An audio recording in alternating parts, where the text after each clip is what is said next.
ಪ್ರತಿಷ್ಠಿತ ಸಂಸ್ಥೆಗಳಲ್ಲಿ ಒಂದಾದ ಎಚ್ಕೆಜಿಎನ್ ಸಂಸ್ಥೆ ವತಿಯಿಂದ ಉಚಿತ ಹೊಲಿಗೆ ತರಬೇತಿ ಕೇಂದ್ರದಲ್ಲಿ ತರಬೇತಿ ಪಡೆದಂತಹ ನೂರಾರು ಹೆಣ್ಣು ಮಕ್ಕಳಿಗೆ ಪ್ರಮಾಣ ಪತ್ರವನ್ನು ಸಂಸ್ಥೆಯ ಮುಖ್ಯಸ್ಥರಾದ ಡಾ ಅಬ್ದುಲ್ ಶುಕೂರ್ ಗುರೂಜಿ ಅವರು ವಿತರಣೆ ಮಾಡಿದರು. ತುಮಕೂರು ಜಿಲ್ಲೆಯ ಕುಣಿಗಲ್ ತಾಲೂಕಿನ ಹುಲಿಯೂರು ದುರ್ಗದ ಗ್ರಾಮ ಪಂಚಾಯಿತಿ ಮುಂಭಾಗದ ಆವರಣದಲ್ಲಿ ಉಚಿತ ಹೊಲಿಗೆ ಯಂತ್ರ ತರಬೇತಿ ಪಡೆದ ಹೆಣ್ಣು ಮಕ್ಕಳಿಗೆ ಪ್ರಮಾಣ ಪತ್ರ ವಿತರಿಸಿ ನಂತರ ಮಾತನಾಡಿದ ಡಾ ಅಬ್ದುಲ್ ಶುಕೂರ್ ಗುರೂಜಿ ಅವರು, ಬಿಡದಿ ಟೌನ್ಶಿಪ್ ವಿಚಾರದಲ್ಲಿ ರಕ್ತ ಬೇಕಾದರೆ ಕೊಡುತ್ತೇವೆ, ಆದರೆ ಭೂಮಿ ಮಾತ್ರ ಕೊಡಲ್ಲ. ಬಿಡದಿಯಲ್ಲಿ 80% ಅಲ್ಲ, ಇನ್ನು ಹೆಚ್ಚಿನ ರೈತರು ಯಾವುದೇ ಜಮೀನು ಕೊಡಲು ಮುಂದಾಗುತ್ತಿಲ್ಲ. ಆದರೆ ಸರ್ಕಾರ ಸುಳ್ಳು ಹೇಳಿ ರೈತರ ದಾರಿ ತಪ್ಪಿಸುವ ಹುನ್ನಾರ ಮಾಡಲಾಗುತ್ತಿದೆ ಎಂದು ಸರ್ಕಾರದ ವಿರುದ್ಧ ಗುಡುಗಿದ್ರು. ಟೈಲರಿಂಗ್ ತರಬೇತಿ ಪಡೆದ ಹೆಣ್ಣು ಮಕ್ಕಳಿಗೆ ಪ್ರಮಾಣ ಪತ್ರ ವಿತರಣೆ ಮಾಡಿದ್ರು. ತರಬೇತಿ ಪಡೆದಂತಹ ಹೆಣ್ಣು ಮಕ್ಕಳು ತಾವೇ ಸ್ವಯಂ ಪ್ರೇರಿತವಾಗಿ ಸಂಪಾದಿಸುವ ಶಕ್ತಿ ರೂಪಿಸಿಕೊಳ್ಳಿ ಎಂದು ಕರೆ ನೀಡಿದ್ರು. ಹಾಗೂ ತರಬೇತಿದಾರ ಆದಂತಹ ಗಿರಿಜಮ್ಮರವರಿಗೆ ಟೈಲರಿಂಗ್ ಕಲಿತವರಿಗೆ ಧನ್ಯವಾದವನ್ನು ಅರ್ಪಿಸಿ ಇದೇ ಸಂದರ್ಭದಲ್ಲಿ ಡಾ ಅಬ್ದುಲ್ ಶುಕೂರ್ ಗುರೂಜಿ ಅವರಿಗೆ ಸನ್ಮಾನಿಸಿ ಗೌರವಿಸಲಾಯಿತು. ರೈತರುಗಳಿಗೆ ಜಾತಿ ಧರ್ಮ ಅನ್ನುವುದನ್ನು ಬಿಟ್ಟು ಎಲ್ಲರೂ ಒಗ್ಗಟ್ಟಿನಿಂದ ಇರಬೇಕು ಮತ್ತು ನಾನು ಸತ್ತಾಗ ನನಗೆ ರೈತರೇ ಹೆಗಲು ಕೊಡಬೇಕು ಎಂದರು. ಹಾಗೂ ರಾಜ್ಯ ರೈತ ಪರ್ವ ರೈತ ಸಂಘದ ರಾಜ್ಯಾಧ್ಯಕ್ಷ ವಿಜಿಗೌಡ ಮಾತನಾಡಿ, ಭೂಮಿಯನ್ನ ನಂಬಿಕೊಂಡು ಬದುಕುತ್ತಿರುವ ನಾವು ಬಿಡದಿ ಟೌನ್ಶಿಪ್ಗೆ ಜಮೀನು ಕೊಟ್ಟು ಬದುಕಿಗೆ ಏನು ಮಾಡುವುದು ಎಂದು ಆಗ್ರಹಿಸಿದರು. ಹಾಗೂ ಈ ಸಂದರ್ಭದಲ್ಲಿ ಅನೇಕರು ಮಾತನಾಡಿದರು. ಕಾರ್ಯಕ್ರಮದಲ್ಲಿ ಹುಣಸೂರು ತಾಲೂಕು ಅಧ್ಯಕ್ಷ ಇಮ್ರಾನ್ ಪಾಷಾ, ತುಮಕೂರು ಜಿಲ್ಲೆಯ ಯುವ ಘಟಕದ ಅಧ್ಯಕ್ಷ ಉಮಾಶಂಕರ್, ಬಾಡಿ ಬಿಲ್ಡರ್ ಶೌಕತ್ ಖಾನ್, ಅನೇಕ ಮುಖಂಡರು ಕಾರ್ಯಕ್ರಮದಲ್ಲಿ ಉಪಸ್ಥಿತರಿದ್ದರು.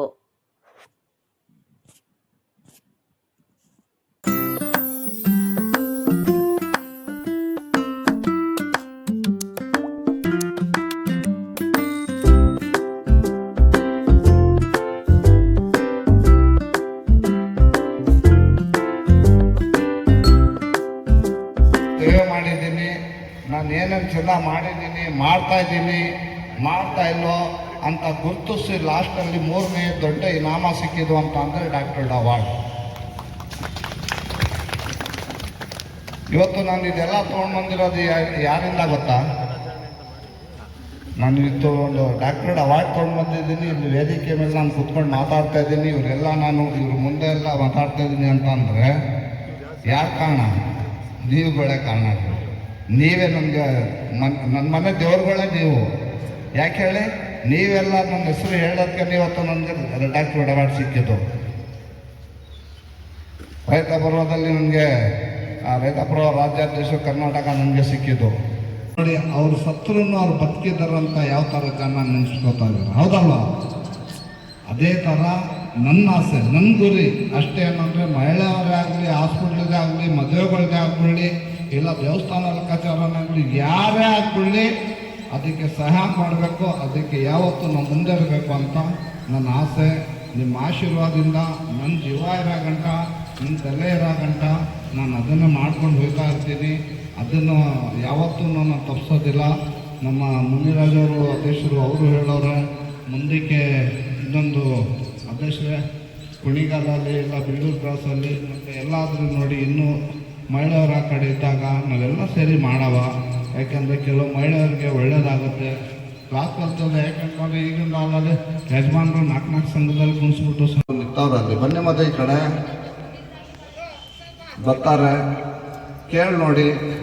ಎಷ್ಟೋ ಜನ ಮದುವೆಗಳಿಗೆ ಸಹಾಯ ಬೇಕು ಅಂತ ನಮ್ಮ ಹತ್ರ ಇಲ್ಲಿ ಬಂದು ಮಾಡಿಸ್ಕೊಂಡು ಹೋಗಿರೋದು ನಾನು ಹೇಳ್ತಲ್ಲ. ಯಾಕೆಂದರೆ ಈ ಕೈ ಕೊಟ್ಟಿರೋದು ಈ ಕೈ ತೋರಿಸ್ಬಾರ್ದು ಅಂತ ನಮ್ಮದ್ರಲ್ಲೂ ಇದೆ, ನಿಮ್ಮದ್ರಲ್ಲೂ ಇದೆ. ಭಾಳ ಜನ ಹಾಸ್ಪಿಟ್ಲುಗಳಿಗೆ ತುಂಬ ಆಪರೇಷನ್ ಅವ್ರಿಗೆ, ಕಣ್ಣಿನವ್ರಿಗೆ, ಮೆಡಿಕಲ್ ಅವ್ರಿಗೆ ತುಂಬ ಜನ ಬಂದು ನನ್ನ ಹತ್ರ ಸಹಾಯ ತೊಗೊಂಡು ಹೋಗಿದ್ದಾರೆ. ಪ್ರತಿ ಶನಿವಾರ ನಾನು ಹುಲಿದುರ್ಗಕ್ಕೆ ಬರ್ತೀನಿ. ನಿಮಗೂ ಏನೇ ಕಷ್ಟ ಆದರೂ ನನ್ನ ಫೋನ್ ನಂಬರ್ ತೊಗೋಬೇಕು. ನೀವು ಏನೇ ಪ್ರಾಬ್ಲಮ್ ಆದರೆ ನಾವು ರೈತ ಪರದಿಂದ ನಾವು ಎಲ್ಲ ನಿಂತ್ಕೊಂಡು ನಿಮ್ಮ ಕೆಲಸಗಳು ಮಾಡಿಕೊಡೋ ಜವಾಬ್ದಾರಿ ನಮ್ಮದು.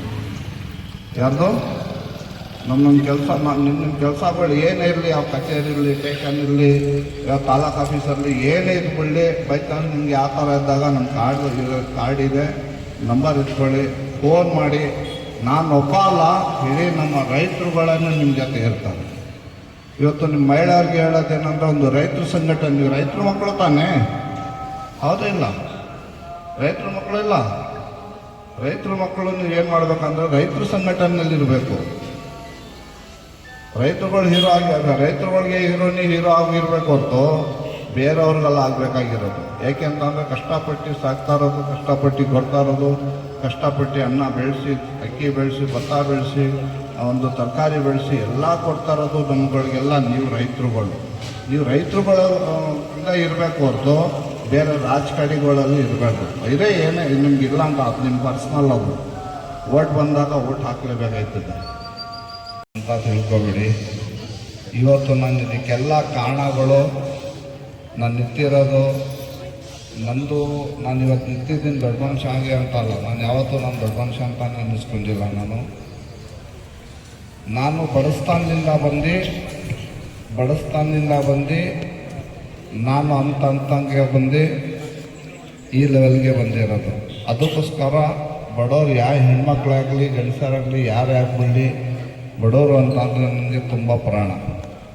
ಯಾಕೆಂದರೆ ನಾನು ಬಡವನೇ. ಅದಕ್ಕೋಸ್ಕರ ನಾನು ಯಾರಿಗೂ ಎಲ್ಲರಿಗೂ ಹೇಳೋದು ಮಹಿಳೆಯರಿಗೆ ಇಷ್ಟೇನೆಂದರೆ ನಿಮ್ಮ ಜೀವನ ನೀವು ಆರಿಸ್ಕೊಳ್ಳಿ ಅಂತೀವಿ. ಏನಾದರೂ ಒಂದು ವಿದ್ಯೆ ಕಲಿಬೇಕು. ನಾಳೆ ದಿವಸ ಈಗ ನೀವು ಟೈಲರಿಂಗ್ ಕಲಿತಾ ಇದ್ದೀರಾ, 2 ಜೊತೆ ಬಟ್ಟೆ ಹೊಲ್ಕೊಂಡು ನಿಮ್ಮ ಜೀವನ ಆಗುತ್ತೆ. ಯಾರೂ ಕಾಯಂಥದ್ದು ಏನಿಲ್ಲ. ಇದನ್ನು ಯೋಚನೆ ಮಾಡಿ ನಾವು ಎಲ್ಲ ಕಡೆ ನಮ್ಮ ಹುಣಸೂರಲ್ಲಿ ಒಂದು 4 ಕಡೆ ಮಾಡಿಸ್ತಾ ಇದ್ದೀನಿ. ಹುಣಸೂರಲ್ಲಿ ಹೆಚ್ಚು ಕಡಿಮೆ ಒಂದು 5,000-6,000 ಜನ ಹೆಚ್ಚು ಕಡಿಮೆ ಟೈಲರಿಂಗ್ ತೊಗೊಂಡವ್ರೆ, ಟ್ರೈನಿಂಗ್ ತೊಗೊಂಡವ್ರು. ಅವ್ರಿಗೆ ಸರ್ಟಿಫಿಕೇಟ್ ಕೊಟ್ಟಿದ್ದೀವಿ. ಹಾಗೂ ಹೆಚ್ಚು ಕಡಿಮೆ 3,000-3,500 ಸಾವಿರ ನಾನು ಫ್ರೀ ಮಿಷಿನ್ಗಳು ಕೊಟ್ಟಿದ್ದೀನಿ ಅವ್ರಿಗೆ. ನರ್ಸ್ಗಳು ಯಾರು ಮಾಡ್ತಾರೋ ಅವ್ರಿಗೆ ನರ್ಸ್ಗಳು ಮಾಡಿಸೋದು, ಮತ್ತು ಮಹಿಳೆಯರ ಕಷ್ಟ ಇದ್ದರೆ, ಮದುವೆಗಳಿದ್ದರೆ ಪ್ರತಿಯೊಂದಕ್ಕೂ ಇವತ್ತು ನಾನು ಮುಂದೆ ಹೋಗಿರೋಕ್ಕೆ ಮೊದಲನೇ ಫಸ್ಟು ನನಗೆ ಅಬ್ದುಲ್ ಶುಕೂರ್ ಅಂತ ಕೂಗ್ತಾಯಿದ್ರು ಜನ. ಆಮೇಲೆ ಶುಕೂರ್ ಹೋಗ್ಬಿಟ್ಟು ಗುರುಗಳೇ ಅಂತ ಕೂಗ ಚಾಲು ಮಾಡಿದ್ರು. ಗುರುಗಳಿಗೆ ಬಂದೆ. ಆಮೇಲೆ ಈ ಬಡವರಿಗೆ ಈ ಥರ ಹೊಲಿಗೆಯವ್ರಿಗೆ ಮತ್ತು ಮದುವೆಗಳಿಗೆ ದೇವಸ್ಥಾನ, ನಮ್ಮ ದೇವಸ್ಥಾನ, ನಿಮ್ಮ ದೇವಸ್ಥಾನ, ಅದು ಇದು ಅಂತ ಜಾತಿ ಅದು ಇದು ಅಂತ ನಾನು ಯಾವತ್ತೂ ಹೋಗಿಲ್ಲ. ನಿಮಗೆಲ್ಲ ಅಣ್ಣ ತಮ್ಮದಿರ ಅಂದ್ಕೊಂಡು ನಾವು ಜೀವನ ಮಾಡ್ಕೊಂಡು ಹೋಗ್ತಾರ. ನಾವು ಹಾಗೇ ಇರಬೇಕು. ನಾವು ಸಾಯಗಂಟನೂ ಹಾಗೆ ಇರಬೇಕು. ನಮ್ಮ ಹತ್ರ ಜಾತಿ ಇಲ್ಲ. ನಿಜಾನ ಸುಳ್ಳು? ಎಲ್ಲ ಸುಳ್ಳು ಹೇಳ್ತಾ ಇದ್ದೀವಿ ನಾವು. ಇವತ್ತು ಜಾತಿ ಅಂತ ಹೋದರೆ ನಮ್ಮನ್ನೇ ಹಾಳಾಗೋದು, ಬೇರೆಯವ್ರದ್ದು ಯಾರ್ದೋ ಹಾಳಾಗಲ್ಲ. ಹೌದಲ್ವಾ? ನಮ್ಮನೆ ಹಾಳಾಗೋದು, ನಮ್ಮನೆ ಹಾಳು ಮಾಡ್ಕೊಳ್ಳೋಕೆ ನಾವು ತಯಾರಾಗಿರ್ಬೇಕಾ? ಇಲ್ಲ ತಾನೇ. ರಾಜಕೀಯದವ್ರು ಮಾಡ್ಕೋತಾರೆ. ಯಾಕೆಂದ್ರೆ ಅವ್ರು ಬೆಳಕಿಲ್ಲ. ಅವ್ರು ಅದನ್ನೆಲ್ಲ ಮಾಡೋದ್ರಿಂದ ಅವ್ರಿಗೆ ಜಾತಿ ಎತ್ತಿ ಕಟ್ಟೋದು, ಅವ್ರಿಗೆ ಇವ್ರು ಕಟ್ಟೋದು, ಇವ್ರಿಗೆ ಕಟ್ಟೋದು, ಜಗಳ ಆಡೋದು, ಸಾಯೋದು, ಮಾಡೋದು ಅಂತಂದರೆ ಅವ್ರಿಗೆ ತುಂಬ ಇಷ್ಟ. ಮತ್ತೆ ಯಾವುದಾದ್ರೂ ಒಂದು ಫಂಕ್ಷನಲ್ಲಿ ನೋಡಿ ಅಣ್ಣ ತಮ್ಮದಿರಿಗೆ ಕೂತಿರ್ತಾರೆ.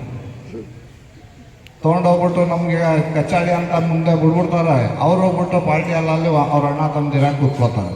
ಅದಕ್ಕೋಸ್ಕರ ನನಗೆ ರಾಜಕೀಯ ಅಂದ್ರೆ ಇಷ್ಟ ಇಲ್ಲ. ಏನೇ ಇರಲಿ, ನಾನು ಇರೋ ಗಂಟ, ನನ್ನ ಜೀವ ಇರೋ ಗಂಟ ಯಾವತ್ತೂ ನಾನು ರೈತ ಪರವಾಗಿ ಓಡಾಡ್ತೀನಿ ಹೊರತು ಯಾವತ್ತೂ ರಾಜಕೀಯದ ಜೊತೆ ನಾನು ಹೋಗೋದಿಲ್ಲ. ನನ್ನ ಮೊದಲನೇ ಗುರಿ ಮೊದಲಿಂದಾನು ಇದೇ ಆಸೆ ಇರೋದು. ನಾನು ಎಲ್ಲರಿಗೂ ಹೇಳಿದ್ದೀನಿ, ನನ್ನ ಜೀವ ಏತಿ ಇರುತ್ತೋ ನಾಳೆ ಹೋಗುತ್ತೋ ನನಗೆ ಗೊತ್ತಿಲ್ಲ.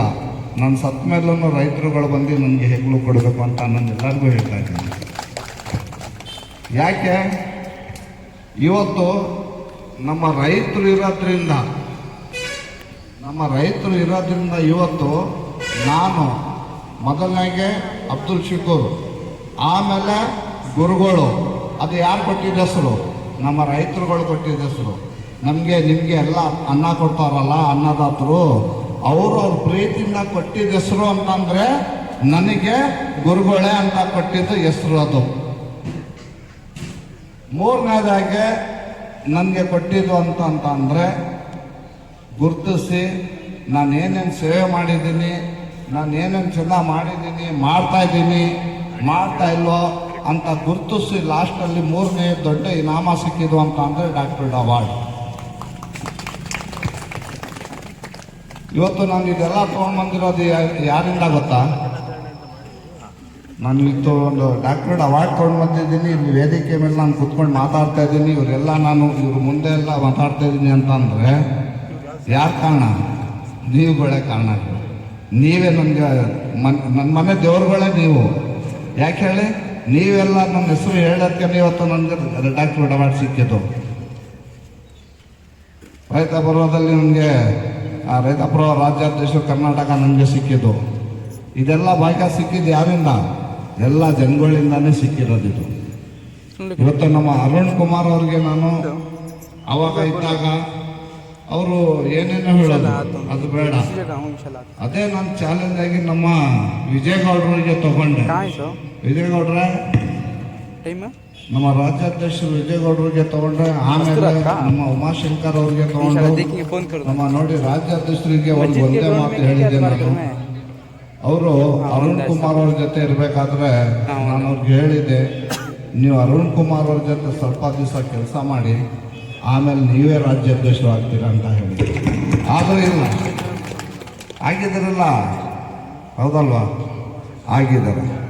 ಇದೇ ಥರ ನಾವು ಯಾರಿಗೆ ಹೇಳ್ತೀವಿ ಅವರೆಲ್ಲ ಆಗ್ತಾರಲ್ವಾ. ಇವತ್ತು ನಾನು ನಿಮ್ಮ ವಿಷಯಕ್ಕೆ ಬರ್ತೀನಿ. ತರಲಿಕ್ಕೆ ಮೂಲ ಕಾರಣ ನಮ್ಮ ಅಬ್ದುಲ್ ಶಕೂರ್ ಗುರುಜಿಯವರು. ನಿಮ್ಮ ಒಂದು ಜೋರಾದ ಚಪ್ಪಾಳೆ ಮುಖಾಂತರ ನಿಮ್ಮ ಅಭಿನಂದನೆಗಳನ್ನ ಸಲ್ಲಿಸಿ. ಹಾಗೆ ಈ ಒಂದು ಸಂಘಟನೆ ಬರಲಿಕ್ಕೆ ಕಾರಣ ಅಮೃತೂರಿನ ಒಂದು ಗಲಾಟೆ. ಆ ಒಂದು ಗಲಾಟೆನಲ್ಲಿ ಅದೇನು ಗಲಾಟೆ ಅಂತ ದಯಮಾಡಿ ಯಾರು ಕೇಳಬೇಡಿ.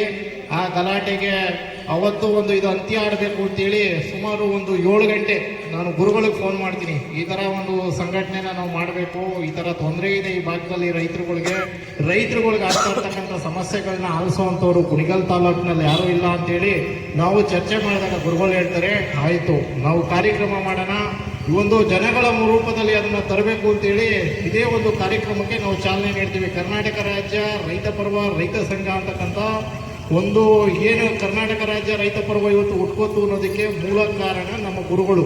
ಒಂದು ಎರಡನೇದಾಗಿ ಇವಾಗ ಹೇಳಿದ್ರು, ಅರುಣ್ ಕುಮಾರ್ ಅಂತಕ್ಕಂಥ ವ್ಯಕ್ತಿ ಜೊತೆನಲ್ಲಿ ನಾವು ಇದ್ದಿದ್ದು ನಿಜ. ಬಟ್ ಅವತ್ತು ಆ ಒಂದು ಸಂಘಟನೆಯಲ್ಲಿ ನಮ್ಮ ಗುರುಗಳು ಹೇಳ್ತಾ ಇದ್ರು, ನೀವು ಇವತ್ತಲ್ಲ ನಾಳೆ ಒಂದು ದಿವಸ ರಾಜ್ಯಾಧ್ಯಕ್ಷರಾಗ್ತೀರಾ, ನೀವು ಕೆಲಸ ಮಾಡಿ ಅಂತ. ಅವತ್ತು ಒಂದು ಸಂಘಟನೆ ವಿಚಾರಕ್ಕೆ ನಾವು ಬಂದಾಗ ಇಲ್ಲಿ ಬೇರೆ ಬೇರೆ ತೊಂದರೆಗಳು ಕೂಡ ನಾವು ಫೇಸ್ ಮಾಡಬೇಕಾಗತ್ತೆ. ಅದನ್ನೆಲ್ಲ ಫೇಸ್ ಮಾಡಿ ಇವತ್ತು ನಿಮ್ಮ ಮುಂದೆ ನಿಂತಿದ್ದೀವಿ. ಎರಡನೇ ವಿಚಾರವಾಗಿ ಇವತ್ತು ರಾಜ್ಯ ಮಟ್ಟಕ್ಕೆ ಇವತ್ತು ಸಂದೇಶ ಹೋಗಿದೆ. ಕರ್ನಾಟಕ ರಾಜ್ಯ ರೈತ ಪರ್ವ ರೈತ ಸಂಘ ಅಂದ್ರೆ ಏನು ಅಂತ ಇವತ್ತು ರಾಜ್ಯ ಮಟ್ಟಕ್ಕೆ ಸಂದೇಶನ ಕೊಟ್ಟಿದ್ದೀವಿ. ಆ ಮಟ್ಟಕ್ಕೆ ಇವತ್ತು ಸಂದೇಶನ ಕೊಟ್ಟು ರಾಜ್ಯದಲ್ಲಿ ಇವತ್ತು ಒಂದು ಸಂದೇಶ ರೈತರ ಪರವಾಗಿ ನಾವು ನಿಲ್ತೀವಿ ಅಂತೇಳಿ ಗುರುಗಳು ಸಂದೇಶ ಕೊಟ್ಟವ್ರೆ. ಮುಂದಿನ ದಿನಗಳಲ್ಲಿ ಕುಣಿಗಲ್ ತಾಲೂಕಿನಲ್ಲಿ ಇವತ್ತು ರೈತಾಪಿ ಕುಟುಂಬದ ಪ್ರತಿಯೊಂದು ಕುಟುಂಬ ನೀವು ಮೆಂಬರ್ಶಿಪ್ ಮಾಡ್ಕೋಬೇಕು. ಮುಂದೊಂದು ದಿವಸ ನಮ್ಮ ಬಿಡದಿ ಹೋರಾಟ ಆಗೋದು ಬೇಡ. ಕುಣಿಗಲ್ ತಾಲೂಕು ಇವತ್ತು ಏನು ಇಸ್ರೇಲ್ನಲ್ಲಿ ಹುಟ್ಟೋ ಒಬ್ಬ ಪ್ರತಿ ಮಗಳು ಕೂಡ ಇವತ್ತು ಆರ್ಮಿಗೆ ಮೀಸಲಾಗಿರ್ತಾರೋ ಅದೇ ತರ ಮುಂದೆ ಕೂಡ ಒಂದು ರೈತ ಸಂಘಕ್ಕೆ ಮೀಸಲಾಗುವಂತ ಎಲ್ಲ ಒಂದು ಸೂಚನೆ ಕಾಣ್ತಾ ಇದೆ. ಇವತ್ತು ನಾವೆಲ್ಲ ರೈತ ಸಂಘಟನೆಗಳು ಒಂದು ಅಂತ ಹೇಳಿ ಸರ್ಕಾರಕ್ಕೆ ಇವತ್ತು ನೇರ ಸಂದೇಶನ ಕೊಡ್ತೀವಿ. ಬಿಡದಿ ವಿಚಾರದಲ್ಲಿ ಇವಾಗ ಆಲ್ರೆಡಿ ನಾವು ರಕ್ತ ಕೊಡ್ತೀವಿ, ಅವತ್ತು ಭೂಮಿ ಕೊಡಲ್ಲ ಅಂತ ಕೂಡ ಸರ್ಕಾರಕ್ಕೆ ಸಂದೇಶ ಕೊಟ್ಟಿದ್ದೀವಿ. ಇವತ್ತು ಅಬ್ದುಲ್ ಶಕೂರ್ ಗುರುಜಿ ಅವರು ಹೇಳಿದ್ರು, ಈ ಸಂಘಟನೆ ಇವತ್ತು ಕುಣಿಗಲ್ ತಾಲೂಕಲ್ಲ ಕರ್ನಾಟಕಾದ್ಯಂತ ಇವತ್ತು 70,000 ಮೆಂಬರ್ಶಿಪ್ ಇದೆ. ಅದೇ ತರ ಇವತ್ತು ಸರ್ಕಾರಕ್ಕಾಗಿರ್ಲಿ ಯಾವುದೇ ವಿಚಾರಕ್ಕಾಗಿರ್ಲಿ ರೈತರ ವಿಚಾರಕ್ಕೆ ನಾವು ಸಹಿಸಲ್ಲ ಅಂತ ಹೇಳಿ ಎಚ್ಚರಿಕೆಯನ್ನು ನಾವು ಕೊಟ್ಟಿದ್ದೀವಿ. ಇನ್ನು ಮುಂದೆನೂ ಕೂಡ ರೈತರ ಜೊತೆ ಇರ್ತೀವಿ. ಸದಾ ಕಾಲ ಈ ಒಂದು ಸಂಘಟನೆ ಹುಟ್ಟಾಕ್ಲಿಕ್ಕೆ ನಮಗೆ ಆಶೀರ್ವಾದ ಮಾಡಿದಂತ ನಮ್ಮ ಅಬ್ದುಲ್ ಗುರುಜಿ ಅವರಿಗೆ ಮತ್ತೊಮ್ಮೆ ಒಂದು ಜೋರಾದ ಸರ್ಕಾರ ಮುಖಾಂತರ ಒಂದು ಅಭಿನಂದನೆಗಳನ್ನ ಸಲ್ಲಿಸಬೇಕು. ಆಯ್ತು, ಅವತ್ತು ಈ ಒಂದು